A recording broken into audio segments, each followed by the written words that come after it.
सुनो सुनो सुनो सुनो सुनो एक कहानी, पेड़ पौधों का मेहरबानी। पेड़ पौधों का मेहरबानी। सुनो सुनो सुनो एक कहानी, पेड़ पौधों का मेहरबानी। ये देते हैं हमें शुद्ध हवा और पानी। ये देते हैं हमें शुद्ध हवा और पानी। सारा जग लगता है बहुत ही सुहानी। सारे जग लगता है बहुत सुहानी। बच्चों, नारायण सर की कक्षा में आज पढ़ेंगे आप लोग विज्ञान, साइंस। और साइंस में हम लोग पढ़ेंगे पौधों की कहानी, जिसमें आएगा आपका साक आएगा, फिर आएगा आपका झाड़ी और आएगा वृक्ष।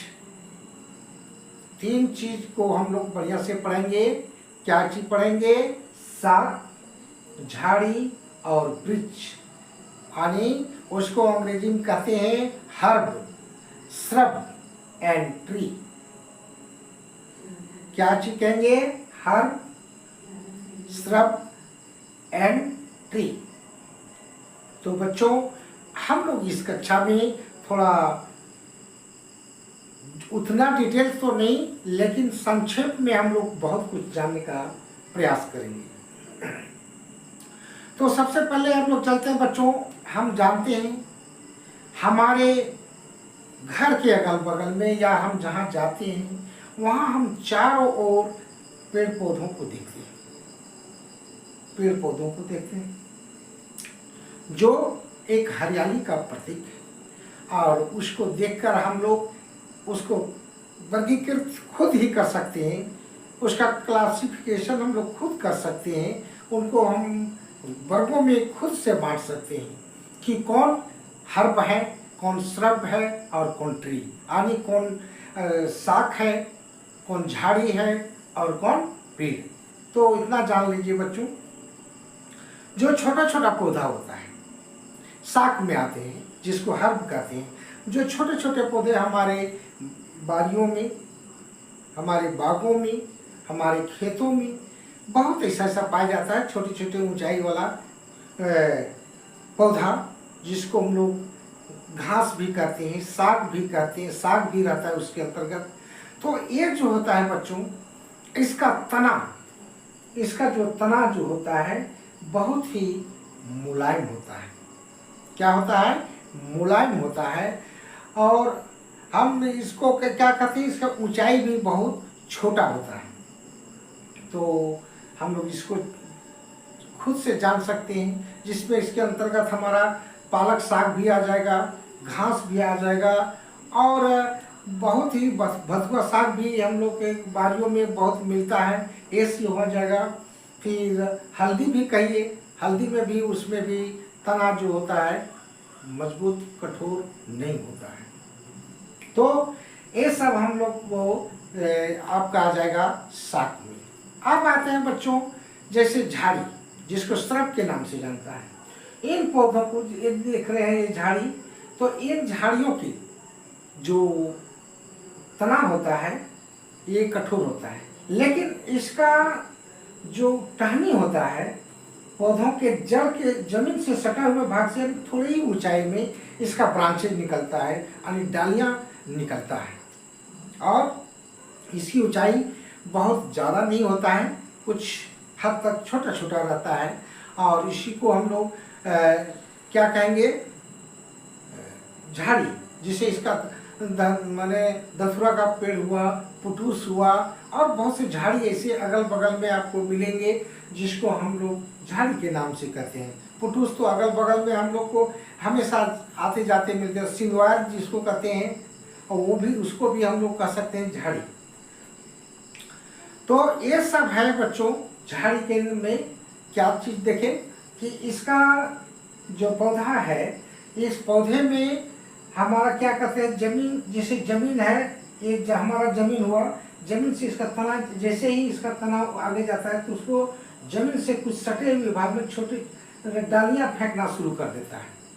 तो डाली फेंकने लगता है तो इसको हम कहेंगे झाड़ी, यानी ये बहुत ही घना हो जाता है। हमारे शो प्लांट में भी हम लोग बहुत लगाते हैं, विद्यालयों में भी देखते होंगे, बहुत पौधा छोटा छोटा रहता है, बड़ा बड़ा होता है, कुछ ज़्यादा बड़ा तो नहीं होता है, लेकिन इसका तना भी लेकिन पतला होता है, लेकिन ठोस होता है, मोटा नहीं होता है।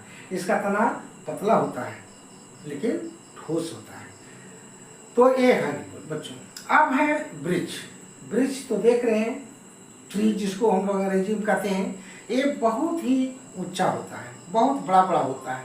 इसका तना बहुत ही मोटा होता है और इसके जितने, इसका तना भूरे रंग का भी होता है और इसका जो डालियां हैं, और डाली जो होता है वो देख रहे हैं, बहुत बड़े बड़े डाली, मोटे मोटे डाली भी होते हैं। तो इनके शाखा जो निकल रहा है वो जमीन से सटे हुए भाग से तुरंत नहीं निकलता है, पौधा बहुत आगे जाता है तब उसका ब्रांच निकलता है, डाली निकलता है, जो देख रहे हैं। तो इसमें हमारा जैसे आम हुआ, कटहल हुआ, हम लोग के अगल बगल में बहुत महुआ का पेड़ भी है, शीशम का पेड़ है। तो इन सारे चीज़ों को हम लोग देख सकते हैं। तो उसमें होता है क्या, तना रहता है, तना से ऊपर जाने के बाद ही उसका डालियाँ फेंकता है, लेकिन ये बहुत मोटा होता है। इसका मतलब ये भूरे रंग का भी दिखाई पड़ता है और बहुत ही ठोस होता है। तो इसको हम लोग कहते हैं पेड़, ट्री। अब है बच्चों, अब हम लोग चलते हैं, कुछ पौधों में कमजोर तने होते हैं या उसमें या तो वे जमीन में फैल जाते हैं। कुछ ऐसे पौधे हैं बच्चों जिसको हम लोग कहते हैं लताएं। तो जैसे है कोहड़े का लत, सेम का लत, और तो ये सब है बच्चों जमीन में भी है, फैल जाता है, या तो किसी के सहारे, जैसे हम लोग कुछ लकड़ी उकड़ी दे देते हैं तो उसमें वो चढ़ जाता है, तो उसको हम लोग कहते हैं लताएं। तो ये सब पौधे जो है उसको हम लोग क्या कहेंगे, लताएं। तो ये किसी सहारे, कुछ लत होता है कि जमीन में फैलता है, कुछ किसी सहारे से ऊपर उठता है। जैसे हो गया सेम हो गया, कद्दू हो गया, और बहुत सी झींगी है, परोल है, नेनुआ जिसको हम लोग कहते हैं। तो इस तरह से पौधे जिसमें हम लोग लत फेंकता है उसको लताई कहते हैं। तो ये जो है आपका जो कर है साग, झाड़ी और वृक्ष से हट कर है। तो इस तरह से हम इसको जानते हैं। अब आते हैं बच्चों तना। पौधे का कठोर भाग तना कहलाता है। कोई भी पौधा उसमें कठोर तो होता ही है, अन्य भागों की अपेक्षा तना कठोर होता है। तो उसको हम लोग क्या कहते हैं, तना, जो कठोर भाग होता है उसको हम लोग तना कहते हैं। इसे पौधों का स्तंभ भी कहा जाता है, क्योंकि ये खड़ा रहता है तो हम लोग इसको स्तंभ कहते हैं। कहीं कहीं तने में गांठ भी पाया जाता है, गांठ भी पाया जाता है बच्चों, और गांठ पाए जाने के कारण उसमें हमारा क्या होता है, कुछ पर्व संधि बनता है, यानी वो गांठ को ही कहिए एक प्रकार का जो गांठ होता है। जैसे दूब का घास देखते होंगे, दूब के घास में भी गांठ मिलेगा आपका। और बहुत ऐसा चीज़ है जिसमें ईख जिसको गन्ना करते हैं उसमें भी आपको गांठ देखिएगा। तो इस तरह से और बहुत से ऐसा चीज़ है जिसमें हम लोग गांठ पाते हैं। तो इस तरह से इसका कार्य रहता है बच्चों, पेड़ पौधों को खड़ा रखता है। इसका लाभ ये है, तना को, पेड़ पौधों को खड़ा रखता है और जमीन से जल खनिज को खींचकर पौधे के सभी भागों में पहुंचाने का काम करता है, यानी पत्तों तक वो पहुंचाता है। फल फूल जितना है सारे भाग में पहुंचाने का काम करता है। कौन? तना। यानी तना के मार्ग से ही वो सब जाता है, जड़ से खींचता है और तना होकर के ही जाता है। अब आते हैं बच्चों पत्ती।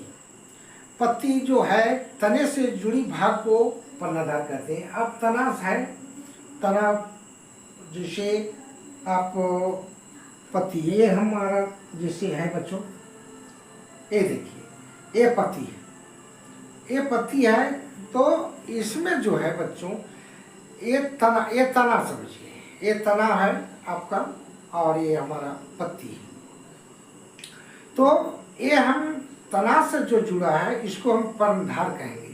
तना से जो जुड़ा हुआ है पर्णधार, जिसको एक्सिल के नाम से भी जाना जाता है।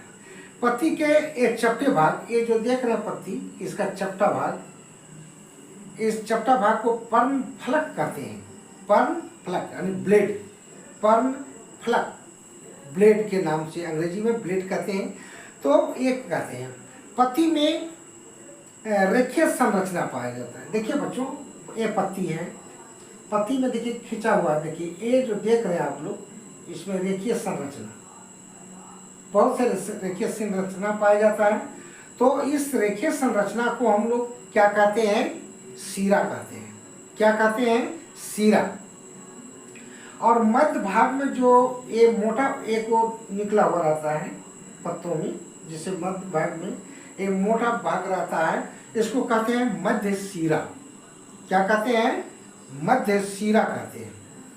और इसमें बहुत से जाल रूपी एकदम बहुत से इसके सिराएं खींचा हुआ है, छोटे छोटे पतले पतले सिराएं खींचा रहता है जाल जैसा। इसको कहते हैं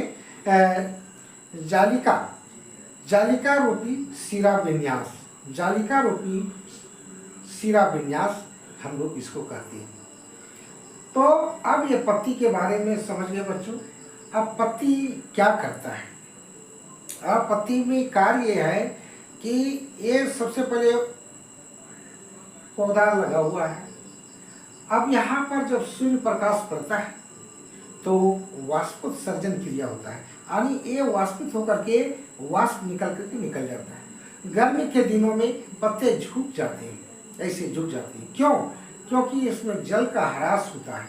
जब जल का ह्रास होगा तो पत्तियां स्वतः ये सब झुक जाता है इस तरह से।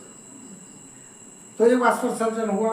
उसके बाद होता है बच्चों प्रकाश संश्लेषण क्रिया, क्योंकि ये पत्ती में प्रकाश संश्लेषण क्रिया होता है, क्योंकि यहाँ पर हरित लवक पाया जाता है। जब सूर्य प्रकाश इसमें पड़ता है तो वायुमंडल से ये क्या लेता है? CO2 gas. वायुमंडल से लेता है CO2 गैस। और जल से, ये जमीन में रहेगा तो जमीन से आकर के पानी जो आता है जल, तो जल और सूर्य प्रकाश की उपस्थिति में जल और CO2 जो वायुमंडल से ही मिला। देखो बच्चों एक पेड़ पौधा किसी को खाना मांगता नहीं, एक खाना स्वयं बनाता है, स्वयं बनाता है। तो CO2 लेता है और जमीन से जल लेकर, जल H2O जल लेकर के ये भोजन बनाता है और वही भोजन हम लोग खाते हैं। और बदले में CO2 लिया तब इसमें से हमारा ऑक्सीजन विमुक्त होता है और उस ऑक्सीजन को हम लोग सांस के रूप में लेते हैं और हम लोग स्वस्थ रहते हैं, जीवित रहते हैं। इसलिए इस पेड़ पौधे का बहुत ही लाभ है, बहुत ही लाभ है बच्चों। ये किसी को नुकसान नहीं करता है, नुकसान हम लोग करते हैं। अगर हम इन लोगों को नुकसान नहीं करेंगे तो हमारा जीवन धन्य हो जाएगा। तो ये है बच्चों, तो समझ गए होंगे पत्ती में क्या कहेंगे इसको, जो निकला हुआ रहता है इसको सिरा विन्यास कहते हैं बच्चों। जो यहाँ तना से मिला हुआ रहता है सिरा विन्यास, और इसका मेन जो रहता है यहाँ उसको रेखीय संरचना जो है इसको कहते हैं मध्य सिरा। और इसमें बहुत से सिराएं जाल जैसा जो फैला रहता है उसको जालिका रूपी हम लोग सिरा विन्यास के नाम से जानते हैं। और लाभ तो समझ गए कि क्या क्या लाभ है। ये प्रकाश वाष्पोत्सर्जन भी करता है, प्रकाश संश्लेषण क्रिया करता है। तो इस तरह से हमारा भोजन इससे प्राप्त होता है। और इसी के द्वारा फूड को, भोजन को हम लोग ग्रहण करते हैं। तो बच्चों इसका बहुत ही लाभ है। अब हम लोग चलते हैं बच्चों जड़ के बारे में भी हम लोग जानने का प्रयास करेंगे। पेड़ पौधों का में जड़ होता है, बिना जड़ का कोई पौधा जिंदा नहीं रह सकता है। कुछ पौधे हैं जो दूसरे पौधे में लिपट करके अपना जीवन व्यतीत करता है, जिसको परजीवी के नाम से भी जानते हैं।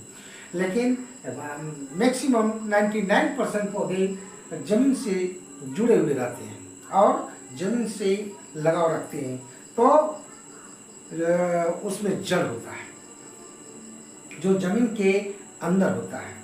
तो जड़ बच्चों अब है कि जड़ तो बहुत रहता है और जड़ के बिना तो पौधे रह नहीं सकते। तो सबसे पहले हम लोग चलते हैं बच्चों, मकई भी देखे होंगे, या हम ये जड़ दिखा रहे हैं। ये देखिए, इसमें जो जड़ है बच्चों, ये बहुत ही छोटा छोटा पतला पतला चारों ओर फैला हुआ है। ये जड़, ये जड़ जो देख रहे हैं, और ये जड़ जो होता है रेशों के रूप में होता है, रेशा टाइप का। देखिए ये जड़ जो है रेशों के रूप में, मकई में भी बहुत बड़ा पौधा होता है, लेकिन यहाँ पर देखिए इसका पूरा रेशेदार है। तो ये जड़ जो है ये हमको कहेंगे झकड़ा जड़। इसको क्या कहेंगे? झकड़ा जड़। और तो झकड़ा जड़ मतलब जाली नुमा होता है बच्चों, बहुत पतले पतले होते हैं और जमीन को बहुत ही पकड़ करके रखते हैं। तो ये हमारा झकड़ा जड़ हुआ। और अब हम जड़ और भी होता है बच्चों। एक जड़ होता है आपका, ये देखिए इसमें जड़ मुख्य जड़ होता है, मेन जड़ होता है, एक लंबा होता है। उसमें तो छोटा छोटा था, लेकिन यहाँ पर एक कुछ पौधा है, पौधे में एक मेन जड़ होता है, मुख्य जड़, और इसमें पतला पतला धागा निकला रहता है, लेकिन बहुत पतला पतला होता है, लेकिन एक मुख्य जड़ होता है। जैसे चना, सेम, इस सब में ये जड़ होता है। और इसे हम लोग कौन सी कहेंगे? मूसला जड़ कहेंगे। जो मोटा होगा, लंबा होगा, जमीन के बहुत अंदर तक चला जाता है, उसको हम लोग कहेंगे, क्या चीज कहेंगे? इसको कहेंगे मूसला जड़। अंग्रेजी में इसको कहते हैं टैप रूट। तो इस तरह से ये पौधा होता है बच्चों, और ये बहुत ही लाभदायक है जड़ पौधों के लिए। अब इससे लाभ हम लोग देखते हैं। जड़ का आखिर में लाभ क्या है? लाभ यही है बच्चों, सबसे पहले ये जमीन में रहेगा और पौधे को पकड़ करके रखेगा, गिरने नहीं देगा इधर से उधर, वो अपना सीधा रखेगा। तो ये पहला काम हुआ। दूसरा है कि जड़ से पानी को खींच करके पौधे के सभी भागों में पहुंचाने का काम करता है। तो इस तरह से अब है कि इसमें जड़ में हमारा आ जाएगा मूली है, सलजम है, गाजर है, शकरकंद है। ये सारे चीज हमारा जड़ के रूप में होता है, जिसे हम लोग खाते हैं। और से तो जड़ सभी पेड़ों में होता है, और सारे पेड़ों में जड़ जब तक नहीं रहेगा तब तक वो खड़ा नहीं रह सकता है, चूंकि उसी पर वो टिका हुआ रहता है। तो इस तरह से हम लोग आज बच्चों पौधे को देखे, पेड़ पौधों के बारे में जाने। इतने जान लो बच्चों, पेड़ पौधों में जितना बड़े बड़े पेड़ों का लाभ हमें मिलता है, छोटे पौधों घासों का, यानी जिसको शाक के नाम से जानते हैं, उसका भी हमें बहुत ही इम्पोर्टेंस है। क्योंकि इस धरती में घास नहीं रहेगा तो क्या होगा? पानी पड़ेगा तो अपर्दन क्रिया अधिक होगा, यानी मिट्टी का कटाव छटाव अधिक होगा, जिसके चलते क्या हो सकता है? हमारा धरती रेगिस्तान बन सकता है, बंजर बन सकता है। तो हमें घासों को भी रखने का बहुत ही ज़रूरत है, क्योंकि हमारे धरती का जो अपर्दन क्रिया होता है उसको रोका जा सकता है। हमारे पेड़ पौधे अधिक से लगाइए, खेती बाड़ियों का अधिक से अधिक करिए। तो इस तरह से हमारे बड़े बड़े पेड़ पौधों से हमें बहुत लाभ है, तो घासों से भी बहुत लाभ है, झाड़ियों से भी बहुत लाभ है। तो बच्चों आज हम लोग पढ़े विज्ञान में साग, झाड़ी, वृक्ष एवं लताएं। तो इसको थोड़ा सा एक दो बार देख लेंगे बच्चों। अगर कुछ छूट गया हो तो हमको कमेंट करेंगे, मैं कोशिश करूँगा पुनः इसको बताने का, यदि कहीं छूटा हो। धन्यवाद।